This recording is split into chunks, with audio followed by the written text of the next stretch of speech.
Well, ladies and gentlemen, it's great to be here today at Brightwater State School on the Sunshine Coast. Well, yesterday in the Ashgrove electorate, one of my schools, we announced the Great Results Guarantee. It's a guarantee to the parents and to the kids that every school in Queensland, every state school will adopt a policy from now on, from this calendar year, that every child meets the national minimum education standard, with a particular focus, of course, on literacy and numeracy.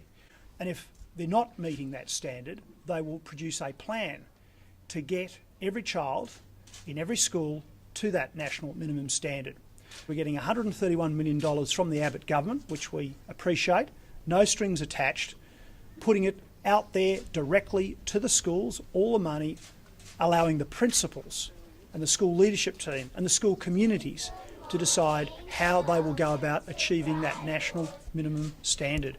All the research, all the advice from educators is that we need to do more in the early years, and that is why $99 million of the overall $131 million is going to primary schools in the state system.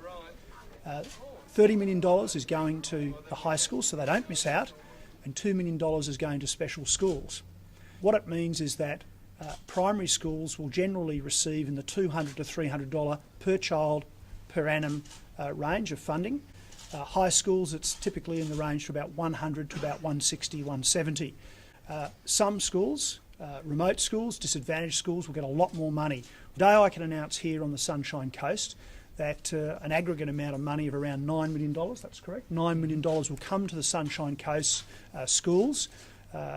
Of that overall $131 million. It'll be about targeted, focused things that will make a real difference on those core learning skills in literacy and numeracy. If we can get rid of those problems early by guaranteeing them the national minimum standard, we'll solve the problems that many teachers have in the later years and even in the secondary schools. And I know that the principals I've spoken to are very excited because they have a very clear idea across the schools. They have a very clear idea about what they're going to do with this money to make a real meaningful impact. The way this is being done, it gives the flexibility to principals and the leadership team in the schools to determine how they'll do that. The time for saying that Queensland's got unique circumstances are over.